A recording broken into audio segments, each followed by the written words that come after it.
દ્વારકા જિલ્લાના પ્રશાસનને અને ગુજરાત સરકારને મારો સીધો સવાલ એ છે કે જે ધાર્મિક સ્થળોને તમે હટાવવા માટેની નોટિસ આપી છે એ ધાર્મિક સ્થળો તો આઝાદીના પહેલાના એ ત્યાં છે। એમાંથી કેટલાક ધાર્મિક સ્થળોમાં તો હજારો લોકો ત્યાં એક નિયત સમયે તહેવારોના સમયે ત્યાં માથું ટેકવવા આવે છે। એમાં જ્ઞાતિ જાતિ ધર્મ બધાયથી ઉપર ઉઠી અને આ ધાર્મિક સ્થળોએ લોકો આવે છે। તમે જે ધાર્મિક સ્થળોને નોટિસ આપી છે તે ધાર્મિક સ્થળો પૈકી કેટલાક ધાર્મિક સ્થળો તો એવા છે કે જેમાં સરકારશ્રીના તાલુકા પંચાયતના સદસ્યથી લઈ અને પ્રમુખ જિલ્લા પંચાયતના સદસ્યથી લઈને પ્રમુખ નગરપાલિકાના સદસ્યથી લઈને પ્રમુખ ધારાસભ્યથી સંસદ સભ્યશ્રીએ ગ્રાન્ટ આપી છે। અને આ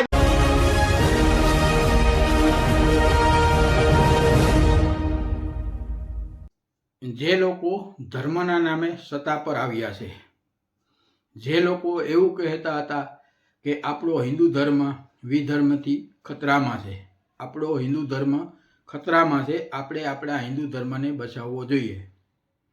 આમ જે લોકોએ ધર્મની વાતો કરી અને મતદારોને જે રીતે લોભાવ્યા છે અને ધર્મના નામે હિન્દુ ધર્મના નામે જે રીતે સત્તા પર આવ્યા છે એ જ લોકો આજે આવા ધાર્મિક સ્થળો તોડી પાડવાની કાર્યવાહી કરે છે। ખાસ કરીને દ્વારકા જિલ્લાના લગભગ 200 જેટલા ધાર્મિક સ્થળોને તોડી પાડવાની કાર્યવાહી થઈ રહી છે। ત્યારે મિત્રો આ એક સવાલ ઉઠ્યો છે અને આ ધાર્મિક સ્થળો એ લોકો એવું બહાનું બતાવે છે કે એ ધાર્મિક સ્થળો બિનકાયદેસર છે, એના પાસે કોઈ મંજૂરી નથી અથવા એની પાસે કોઈ કાયદેસરના કાગળિયા નથી।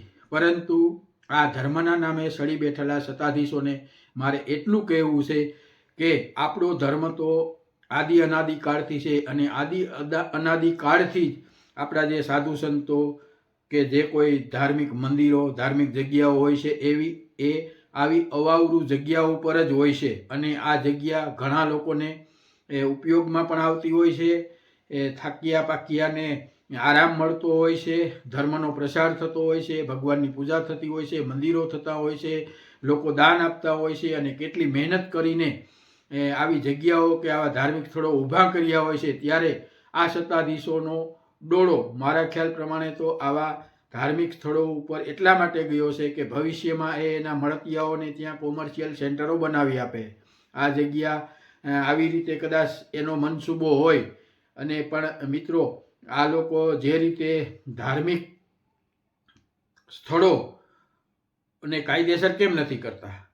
એ જગ્યા કોઈને નડતરરૂપ નથી। જ્યાં જ્યાં આવા ધાર્મિક સ્થળો છે, મંદિરો છે, જે બાપુઓ આશ્રમો કરીને બેઠા છે, એ કોઈને કોઈ રાહદારી માટે, પદયાત્રીઓ માટે, પગપાળા જતા સંઘ માટે, ખાસ કરીને દ્વારકા બાજુ તો હોળીના તહેવારોમાં કે લગભગ આખું વર્ષ આવા પગપાળા લોકો ચાલીને જતા હોય છે। ત્યારે આવા લોકો માટે ખરેખર આવા ધાર્મિક સ્થળો ખૂબ જ આશીર્વાદ સમાન હોય છે અને એવા ધર્મ સ્થળોને આજે આ સત્તાધારી પક્ષ, આ સત્તાધારી સરકાર તોડી પાડવા બેઠી છે। ત્યારે એને અનુલક્ષીને આવો આપણા આહિર સમાજના પાલભાઈ આંબલિયા કે જે દ્વારકા જિલ્લામાં જ રહે છે, તેમણે શું કહ્યું તે આપણે સાંભળીએ। મિત્રો, આપને મારી નમ્ર વિનંતી છે, આપણી આ આહિર દર્પણ ચેનલને તમે સબસ્ક્રાઇબ કરજો, વિડીયોને લાઇક કરજો, શેર કરજો અને કોમેન્ટ કરજો। છેલ્લા થોડા દિવસોમાં દ્વારકા પ્રશાસને દ્વારકા જિલ્લાના 200 કરતાં વધારે ધાર્મિક સ્થળોને 15 દિવસની નોટિસ આપી અને ગૌચર કે સરકારી ખરાબામાં છે એમ કહી અને હટાવવા શા માટે આવી એક નોટિસ આપવામાં આવી છે। ત્યારે દ્વારકા જિલ્લાના પ્રશાસનને અને ગુજરાત સરકારને મારો સીધો સવાલ એ છે કે જે ધાર્મિક સ્થળોને તમે હટાવવા માટેની નોટિસ આપી છે એ ધાર્મિક સ્થળો તો આઝાદીના પહેલાના એ ત્યાં છે। એમાંથી કેટલાક ધાર્મિક સ્થળોમાં તો હજારો લોકો ત્યાં એક નિયત સમયે તહેવારોના સમયે ત્યાં માથું ટેકવવા આવે છે। એમાં જ્ઞાતિ જાતિ ધર્મ બધાયથી ઉપર ઉઠી અને આ ધાર્મિક સ્થળોએ લોકો આવે છે। તમે જે ધાર્મિક સ્થળોને નોટિસ આપી છે તે ધાર્મિક સ્થળો પૈકી કેટલાક ધાર્મિક સ્થળો તો એવા છે કે જેમાં સરકારશ્રીના તાલુકા પંચાયતના સદસ્યથી લઈ અને પ્રમુખ જિલ્લા પંચાયતના સદસ્યથી લઈને પ્રમુખ નગરપાલિકાના સદસ્યથી લઈને પ્રમુખ ધારાસભ્યથી સંસદ સભ્યશ્રીએ ગ્રાન્ટ આપી છે અને આ જ પ્રશાસને એ મંદિરોમાં ગ્રાન્ટ વાપરી છે. ત્યારે સવાલ એ છે કે જ્યારે આ મંદિરોમાં ગ્રાન્ટ વાપરી છે તો મંદિરો ગેરકાયદેસર કેવી રીતે હોય, અને જો આ ધાર્મિક સ્થળો ગેરકાયદેસર છે તો ત્યાં ગ્રાન્ટ શા માટે વાપરવામાં આવી? નંબર 1. નંબર 2, જો સરકારને દબાણો જ દૂર કરવા હોય તો દ્વારકા જિલ્લાની અંદર ઘડી કંપની જે આવેલી છે એ રાજમાર્ગો દબાવીને બેઠી છે, એને દૂર કરવાની હિંમત આ પ્રશાસન કરશે ખરું? એવી જ રીતે વિન્ડ ફાર્મ કંપનીઓએ જે જગ્યાએ એમને જગ્યા મળી છે એનાથી બીજી જગ્યાએ વિન્ડ ફાર્મ કંપની વિન્ડપોલ ઊભો કરી દીધો છે, શું એને હટાવવાની હિંમત કરશે ખરી? રાજ્ય માર્ગ, નેશનલ માર્ગ કે ગ્રામ્ય માર્ગ, એ માર્ગોથી એક નિયત અંતરે વિન્ડપોલ ઊભો થવો જોઈએ. એ નિયમોનો ભંગ કરી અને વિન્ડપોલ ઊભા છે અને ત્યાંથી કલેક્ટરથી લઈ અને મામલતદાર સુધી બધા જ પસાર થાય છે. એમને આ પોલ દેખાતા નથી, એને કેમ હટાવતા નથી? એવી જ રીતે દ્વારકા જિલ્લા સહિત આખા ગુજરાતના તમામ શહેરોમાં જે સરકારના માનીતા લોકો છે એમણે સરકારની ખૂબ કિંમતી જમીન ઉપર પોતાના કોમર્શિયલ કોમ્પ્લેક્સો, મકાનો, ઓફિસો, હોટેલો કરીને બેઠા છે.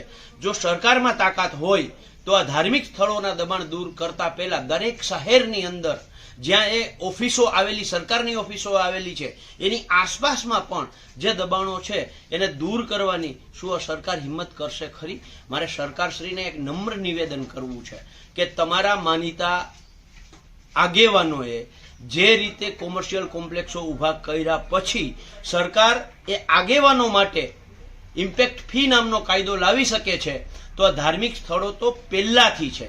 એ કોઈ જમીન પચાવી પાડવા માટેના બદ ઇરાદાથી ઊભું થયેલું નથી. એ લોકોનું આસ્થાનું પ્રતીક છે.